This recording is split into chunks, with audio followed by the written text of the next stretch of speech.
Mom's voice was trembling, though she tried to make it sound casual.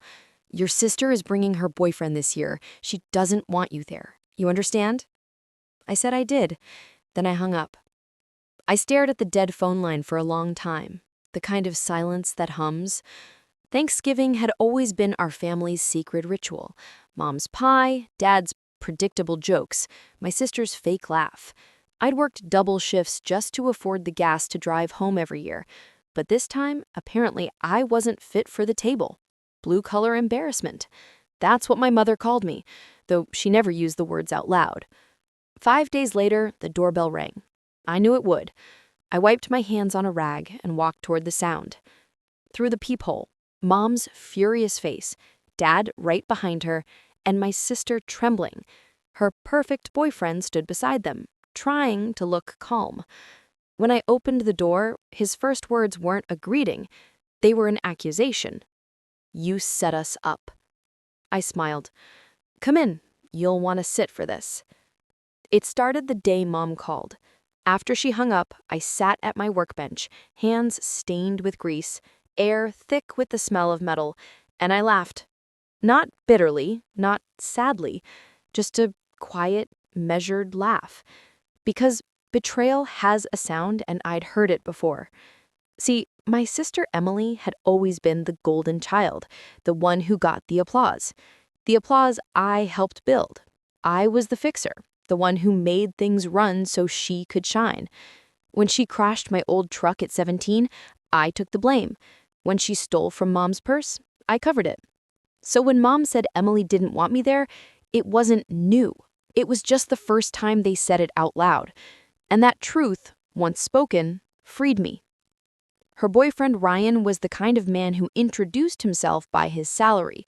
Finance type, watch worth more than my truck.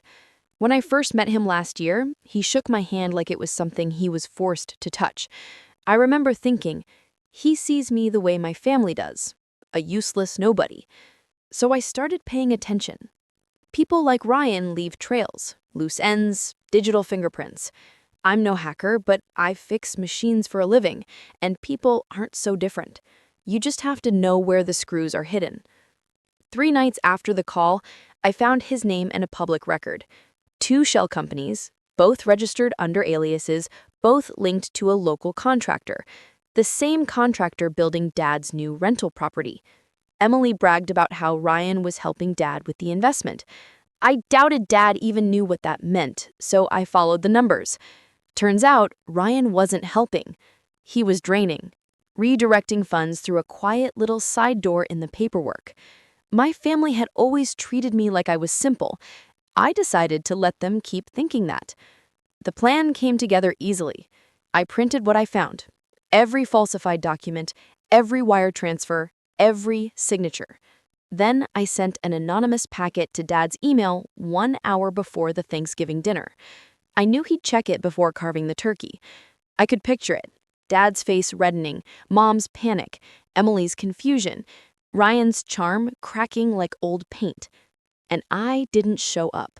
I let them stew in their own feast.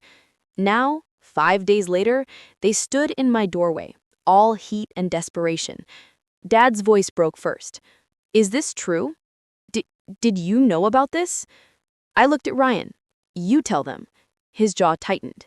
He tried to hold my gaze, but he couldn't. He framed me. That's what this is, some twisted payback. Emily's lip quivered. Why? Because, I interrupted softly, I fix things that are broken. Even families. Ryan snapped. You think this makes you better? You ruined me. I stepped closer, just enough so he could smell the oil and metal on my hands.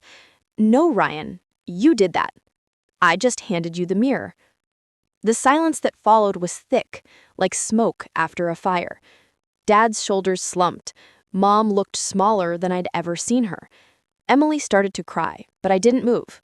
I wasn't there to comfort anyone. Finally, Dad spoke, voice rough. We're sorry, son. We should have. Don't, I said. You made your choice when you set the table without me. Mom reached out, hesitated. What now? I smiled faintly. Now you rebuild without him. Ryan tried to speak again, but I closed the door slowly, firmly. The latch clicked like a final period.